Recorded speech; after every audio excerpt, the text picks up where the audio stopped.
Meet PitchDB, the ultimate platform for speakers looking to make their mark on podcasts, conferences, and media outlets. PitchDB provides access to over 3 million platforms, ensuring you find the perfect avenue for your message. With AI integrations, your bios and pitches are tailored uniquely to each opportunity, giving you the edge you need. Join now at pitchdb.com. Welcome to Your Brand Amplified, the podcast where we interview marketers, publicists, and brands to learn their stories, what makes them tick, and tips and tricks that make a difference. I am so thrilled to have Donna Dube, a Productivity Plus, on the show. You're a podcaster, and I hate saying more importantly because I love podcasting so much, but an operational expert who helps visionary CEOs figure out how to streamline their practices to elevate their performance. And that's something that I know that I have struggled with. And it's sometimes really hard to set up the systems when you want to be the idea person. So Donna, thank you for being here. Thank you. I'm so happy to be here and to share. So will you please talk about, because your background was in nursing, how did you fall into the world, switch gears? Yes. And probably like a lot of your listeners, our journey to entrepreneurship is not straight and narrow. It's windy and twisty, and mine certainly was. So yes, I was an ICU nurse for a number of years, really enjoyed that work, but found as I had kids, I wanted to be able to spend more time with them. And the shift work as I was getting older was a little bit trickier. And so I left that, homeschooled them for a number of years, and then wanted to get back into the workforce. And then it was the now what, right? And so it took me some time to really figure out, what skills, what talents do I have, and where can I use that? So I wound up serving people in online space, online entrepreneurs, with project management to start with. And so I would come into their business and help them run a certain project, whether that was the launch of a new, program or service, or writing a book, or whatever that thing was that they were doing. And while I enjoyed that, I realized I wanted to go deeper, because the entrepreneurs were looking great on the outside. Their business was thriving on the outside, but they themselves, a lot of them were drowning. They were working 24/7, right? At capacity, beyond capacity, really, wanting to grow and scale to the next level, but just have no idea how they're going to do it. So they had a team already. They struggled with leading and managing, looking at metrics. How do I make a decision that's strategic? And then, like you say, fighting those shiny objects, right? Those brilliant ideas that are always coming to you. And so that's where we want to dive deeper and really focus on the operations side of thing and work one-on-one with that business leader to really help them leverage three things: their time, their talent, and their tactics, the 3 T's, I like to call it. Right. And so sort of a framework to be able to help them, prioritize what actually needs to be done this week and what needs to be done by me. Because so many of us, we start our business, we're solopreneurs, we're doing everything, right? Yeah. It's not chief executive officer, it's chief everything officer. But then as we grow, we have to be able to step away from that, right? We have to be able to automate and delegate, and to be able to put time in our week. So we're focusing on what I call the growth level tasks, those things that are actually moving the needle forward and bringing in that revenue. It is so hard, I think, to get there sometimes, and to know when is the right time to start hiring. So I'm sure that you have evaluated many organizations, and I'd love to hear what your thoughts are on that. Because I'm sure it's not the same for everybody, of course, but. Yes, that's right. It's not the same for everyone, but there's a few key things that I like to sort of review and go over. And one is, before we decide, is it the right time? What am I hiring someone for? Right? And so many of us, if we're up to our eyeballs and stuff, we're just like, I need help. But again, we have to look at it this strategically. So what exactly are the tasks that are repetitive, that are being done on a day-to-day, that you want to get off your plate and can delegate to someone else, right? I'll just give this podcast as an example. You can't delegate being here and doing the interview, right? This has to be you. You're the face and name. But there's other parts of this process which you can delegate and which you can automate, right? You can use a calendaring system to make it easy for us to book a time together. You can have a team that can do editing and send out social media posts and make guests aware when their podcast is going live. So thinking about the processes and systems that you have in your business right now and drilling down a little bit and to say, what do I have to do and what can I move over to someone else or to, a machine to help me? Yeah. And then once we have that, now we've got a list of tasks. We can kind of sort out, okay, does this fit under one responsibility or does this fit, with multiple people? And now we're starting to form a job description so we can see what would this title be? What would this person look like? And how many hours would I need out of this person, right? Because if we haven't hired before, we have to remember we don't need a full-time employee from the get-go, right? 5 hours a week. So for someone taking tasks off your plate gives you 5 hours to then do those CEO level tasks. And if you're intentional with your time, that makes a big difference, right? So just sort of looking first at what do I exactly need? What tasks exactly? And what would that role look like? And how many hours? And then from there, of course, we have to look at budget because we want to ensure that we have the budget to pay this, new person that we bring on. And so I like to have my clients have at least 3 months worth of that person's salary, whether that's, hourly or however you're hiring them, sort of available to you so that, they have 3 months to get up to speed. If they're not the right fit, you have time to let them go, find someone else, still pay that other person. And in 90 days, they should then be showing you some return on investment, right?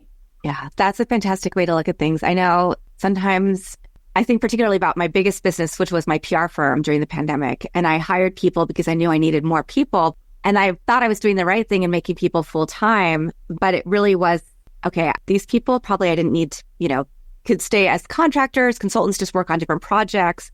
Probably only really needed 1 or 2 key people full time for the operations, right? Mm-hmm. For that part of the work, because there was a lot more there. And I think that's a lot of the mistakes we make as entrepreneurs are we hire too fast, we hire too many, we don't hire fast enough, and then we can't actually execute, and then we get stressed out. You can hire a virtual assistant, but not everybody is going to be the same in that world. So you might have to try out a couple, to your point, of having that money saved and put aside for them. Yes, for sure. And I think, the other important piece is as you're making that job description, being really clear on, your mission and your vision. So that person you're hiring can really get behind that, but also your values. And that's one piece that we forget frequently. I put it on the job description, bring it up when you're interviewing, because it's so much easier to find a match in values and teach them the skills that you want than the other way around, right? If you bring someone who's an expert on this software tool, but the values don't match, there's going to be friction continuously, and you'll find that they won't stay with you and grow with you as long as you'd like, right? So that value piece is really important. Just being clear up front and making sure that the person you're hiring knows that and can get aligned with that. I'm so glad that you brought that up. That's the way when I teach branding or talk about branding, it's the same thing I talk about. Is especially if you're personal branding, it's not just how you portray yourself, but it is what is your purpose, your individual mission, vision, values, and how do you make sure that when opportunity presents itself, that those opportunities are aligned with your values? Because it should be pretty easy to say no at that point if it doesn't align, even if it's something that seems like too good to be true offer, but it doesn't align with your values. It's not going to work out in the end. It never does, at least in my experience and those around me. So yes, so true, right? And so I think the big piece here is that if you're not ready to hire yet, but you think you are, start this process in the sense of start looking at the tasks you're doing. What would I be able to delegate? Start making a list of what those are and hire someone who you can when you're, 80% there, not 120%, and you've already gone over your limit and now you're in panic mode, right? Because it's so much harder. Because the truth is, when you do hire someone, there's going to be some extra work on your plate, no doubt, right?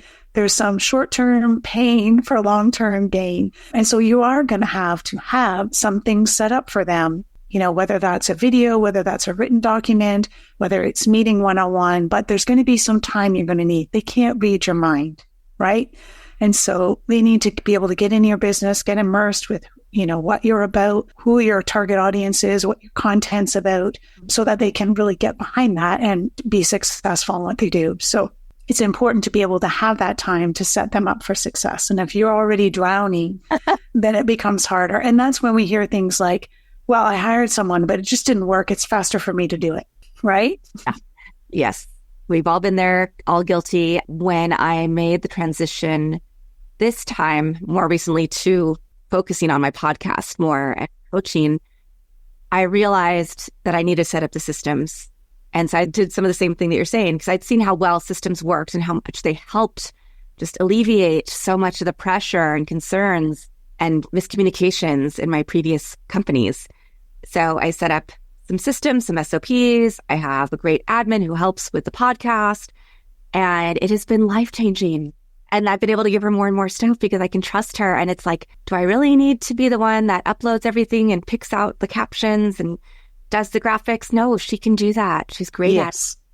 I still do, she still wants to double check things with me, like the titles of episodes or whatever. But that gives me more time to think about how am I going to continue monetizing, where there's growth opportunities for the work that I'm doing in the podcast space. So I am just going to preach what you do to everybody, because this is so important. And it's before you have the systems, you might not even realize that you 100%. Need, and once 100%. You have them, it's like, I can never live without these again. Yes.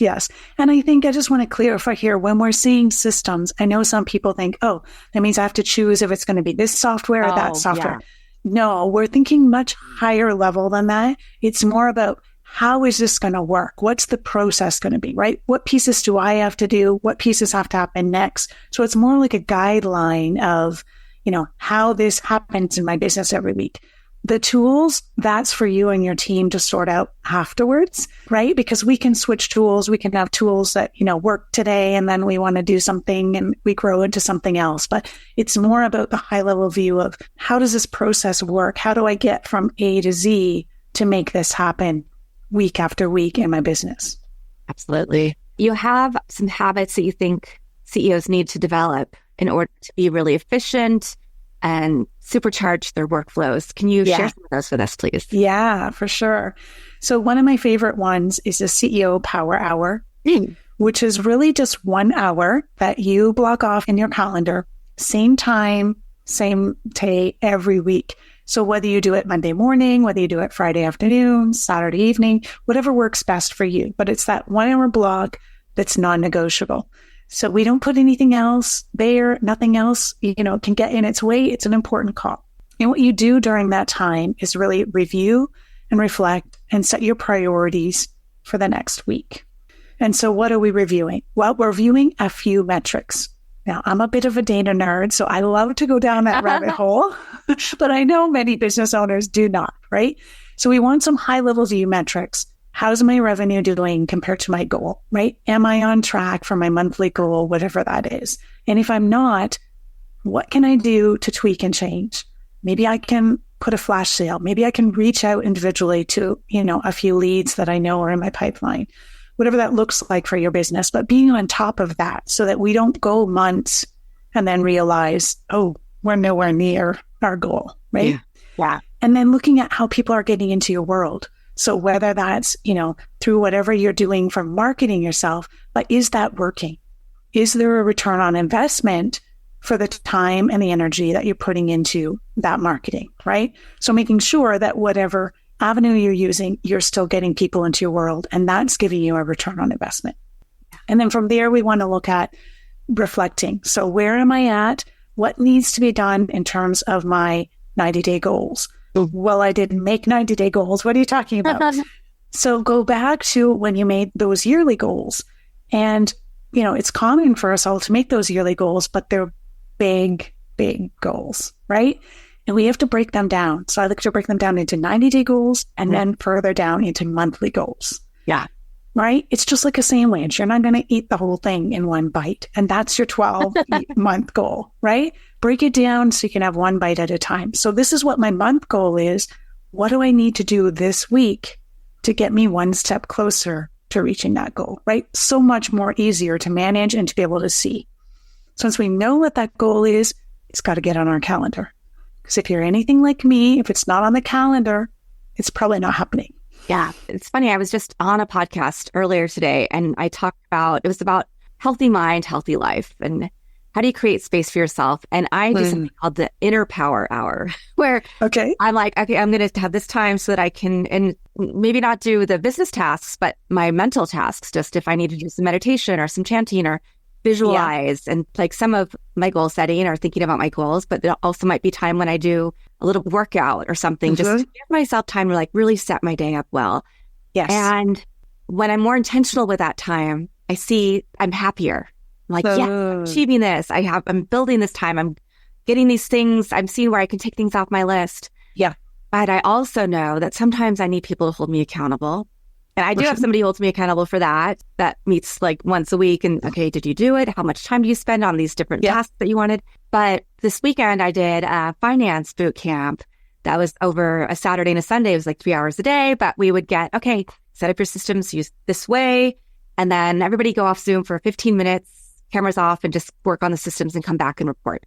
And it was great because these are people I don't know, but we can all talk about where we are with our business finances, our personal finances, making sure that we have different buckets for everything and share with each other. And so that it's funny because I'm like, if I go work out somewhere in person, I don't want to do a big group class. But when it comes to this stuff, I feel like it's really great to have accountability partners. Yes. Do you see that as well? And is that part of what you do in your work? So I know you talked about you work one-on-one, but then do you also do group coaching or? Yes, I do. Because you're exactly right. It's all fine and dandy to say, oh yeah, that power hour, that sounds good. I'll institute that next week, right? And you might do it for a few weeks and then life gets busy and you fall off the wagon. And so you didn't do it enough to be able to see that momentum, right? Yep. To be able to actually see that transformation. So 100% agree. We all need accountability. And so I do have a group where, that's a big part of it. It's like, okay, did everyone do their power hour this week? What were your big ahas? What did you see come out of it? What actions did you want to take because of it? Right. And then at the end of the week, okay, what are we looking at for next week? What went well? What do we need to tweak or change? Right. Because we're humans. And for a lot of us during our power hour, we're going to pick what our top 3 priorities are. Well, sometimes it's hard to tick only 3, right? We want 5 because we can do it all. And so sometimes we end up putting more on our plate than is even humanly possible to do, right? And so just learning from that is so important. Or, you know what, next week I'm traveling for part of the week. So I actually only have a very small thing I'm working on next week because I have to be realistic with my time. Yeah. Right? So being intentional, but also being realistic. And like you say, building in time for that self-care. And I think we as women are terrible at doing that in general, right? Yeah. We're good at, helping everyone else first and we come last. So just building in time for that, whether that's your morning walk, your meditation, a date night with your spouse, going to the spa, whatever it is for you, that really lights you up. But make sure you plan time and it's actually in your calendar because otherwise, let's face it, business can take over. Yeah. Right? Absolutely. You pivoted from your career to, just like me, I stayed at home for a while. So I had to go back to work. I know. And then you started out in one facet and then you realized, oh, there's a whole other thing that I really enjoy doing that I'm really seeing a need for. Was that a difficult transition for you? I think that one, no. The transition from sort of career and homeschooling into project management was more, and it was more my mind, to be honest with you, because I looked at it and said, oh, well, I'm a nurse and I'm a homeschooler. Well, that doesn't fit. Who wants to hire, right? Yep. And so I had to dig a little bit deeper in that and say, okay, that's my job title, but what are my skills, right? Where are my talents? How can I use this to help other people? And so that I think was a harder transition than from sort of project management to operations. That was more natural for me. And it's, it's probably a bit about the way I'm built.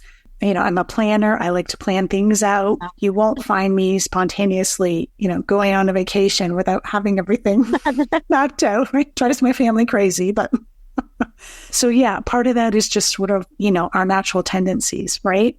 Yeah. Yes. And what about getting clients and help sharing with the people you had been working with that you're making this transition?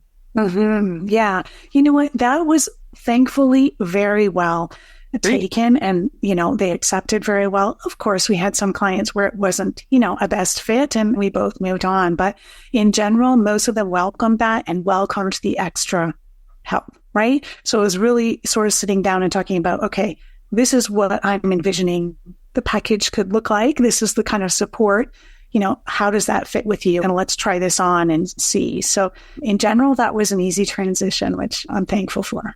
Yeah. When you're talking to an entrepreneur about starting to put systems, processes into place, building team members, do you find resistance to that? Or do you think, okay, because I was like, I know people are all, you have to meet people where they are, but it can be hard to move people along too and show them. It might not be the huge aha moments, although I'm sure you have those with your clients as well, but it might be just the incremental changes that make their life a little bit better every day, a little bit easier. Yes, 100%.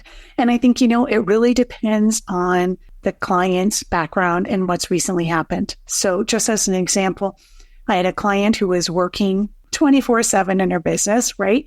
And, just trying to get her to scale back a little bit, met some resistance at the beginning. Well, I'm okay, I'm doing, but then she had a health concern. Yeah. And so, she wound up in the hospital for a little bit of time. Thankfully, it wasn't a major crisis, but still, that was enough of an eye opener for her to say, whoa, I need to get my priorities right. Right. Yeah. And so then she was much more open to, let's adjust this. Let's make some changes. Yeah, it's going to be hard because these are habits that I'm used to, but over time, we can make this happen. So I think sometimes if we've had something, I don't want to go down the road of tragic, but, an event that happened to us that kind of made us wake up and see, that makes it easier. I remember another client, again, some resistance, but what we did was actually looked at the dollars and cents. So she really liked to get in Canva and be creative, right? But when we tracked her time, she was spending quite a bit of time in there, 3-4 hours a week sometimes, and not then being able to put that time towards, being the leader of her business. So what I did with her was say, okay, what's your hourly rate?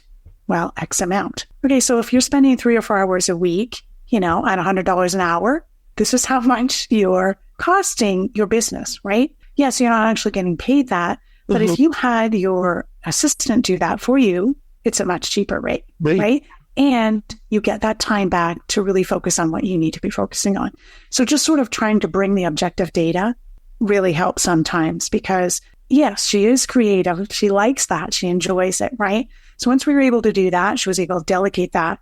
Then now let's find a creative avenue for that energy that you have, right? And maybe it's outside of your business. Find a passion project where, you can create art or go to an art class or draw or whatever, lights you up. But find that outside of your business and let, the people, the team that you've hired take those tasks on. It just strikes me so much that it's often our health. We have to just let things go all completely apart before we're willing to make a change. Right? Yeah, because we're stubborn sometimes. Yeah. Well, me included, no doubt. We want to just think we can do it all. And it's okay to say that you can't do it all. Exactly. Yeah, for sure. Now, if somebody already has a team and they're trying to figure out, they don't want to lose anyone, but they know they need to do things differently. They bring you in. I know there's tons of tools that you can use to figure out, like, if people are still the right fit or if you can pivot them to something that works. Is that some of what you help them do as well? Yes, 100%. So when I come in, I like to, obviously work with the business owner, but I like to also interview the team and find out from their perspective, because there's always two sides to the coin, right? And for many of us, we're busy, and sometimes we haven't taken that time to actually have that one-on-one with the team member to find out, do they want to grow? What areas do they want to grow in? What lights them up? Because maybe there's things that are actually happening in our business now or that we want to happen soon that this person would be suited for, but we haven't taken the time to really investigate that. And so, yes, right people, right seats is really important. And looking at it, sort of from both angles. So where does the business want to go in the next 6 to 12 months? But also, what about that team member, right? Yep. What are they doing that they like? What are they doing that they would actually like not to do if they could? Right? And it could be not the task itself, but maybe the process is clunky. Right? Maybe we haven't really systematized that well enough, and we could actually give that to them and say, okay, can you find a better way of getting this done? If we need a different tool or whatever, that'll work better, more efficient, and also, works for that person, right? So, some investigating first to figure out from both sides what's the best move. And then, of course, looking with the business owner and say, okay, how can we be strategic and where do we want to go? Because our org chart today isn't going to look the same, in a year from now, right? And so just working that out and then having those discussions. And yeah, sometimes they're hard, right? No doubt we have to have those difficult conversations sometimes. But I think when we bring the objective data and try and leave the emotion and the subjectivity aside, it makes those conversations a lot easier. Is there an ideal client for you? Because I imagine there's so many people. Small businesses are the backbone of our society, whether you're in Canada or in the United States. Yes. So that's a whole big world out there. Yeah. For sure, I think what I like to focus on is that entrepreneur who is feeling overwhelmed. They're on the brink of wanting to do more things, but no idea where they're going to put it. And wanting some accountability, some partnership in terms of where do I go strategically next, right? I have all these ideas. I may have a few people on my team, but I'm just not sure how it's all going to come together. And I certainly don't want to be the bottleneck in making it happen, right?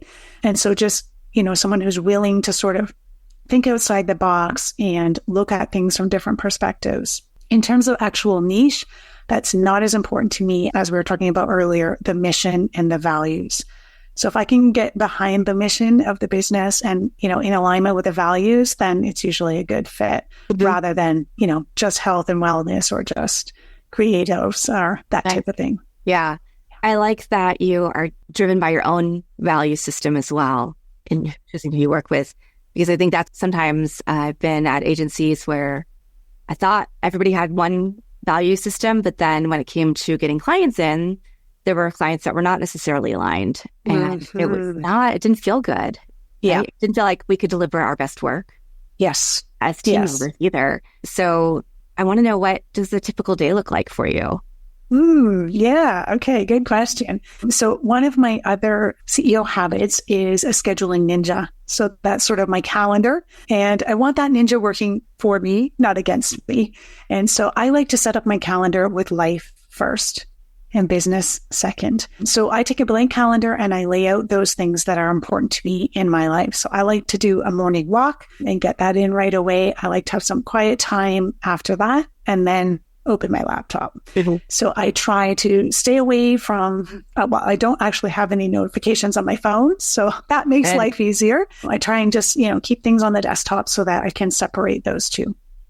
So that sort of sets me up, grounds me, and gets me going for the day. And then in the hours where I'm available to work, I obviously have time booked off for client meetings. Those are usually standard, every week I try and have the same time. So it makes it easier for everybody. I do block in some prep time before those so that when I come to the meeting, I've got all my ducks in line and I know sort of what the high hitters are, what things I really want to talk to that business owner about so we can move forward. And then from there, I like to make sure each week I'm doing something for my three main systems. So all of us, for whatever product, program, or service we have, we're going to have three main systems: marketing, sales, and client delivery, right? And so I want to make sure that I'm blocking off time every week for those three things. And the marketing, of course, is the biggest bucket because we have different areas within that marketing, right? We're attracting new people. We're nurturing people that we have. And then the selling part of it. And so each week I try and devote some time to each of those pieces. Sometimes it's more or less than others, right? Sometimes it's as simple as, okay, I'm going to batch my 3 emails for the next 3 weeks, right? Or sometimes it's a little bit more where I want to, reach out and have a partnership with somebody and maybe, plan a webinar, that type of thing. So it really depends on what it is that week, but I do have set time aside for that. Well, I find I work better when I have blocks of time and I know, like my body knows, Tuesday morning is for client work, right? That's just how I find I work best, and allowing that white space, because we, think that if my calendar's not completely full, I'm not productive. And it's actually the opposite of that.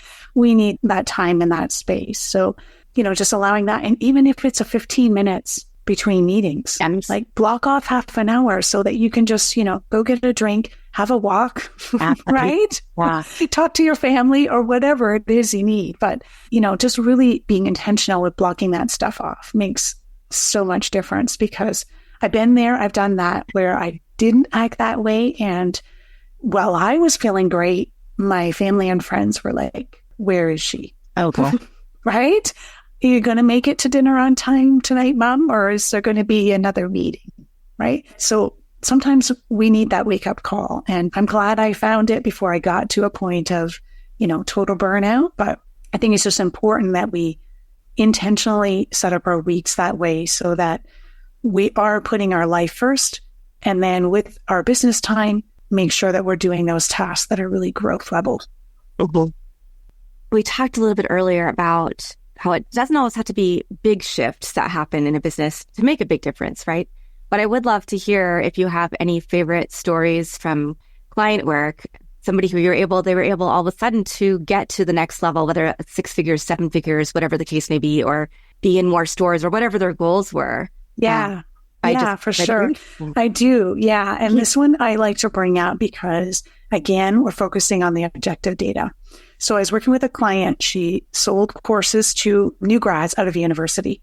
And so in her mind, she needed to be on a lot of social media channels because young people are everywhere, right? And so she had a social media assistant working almost full time for her, but that social media assistant was at capacity in terms of being able to take on more. And so the client came to me and said, I think I need to hire another social media assistant, but I'm not sure about budget.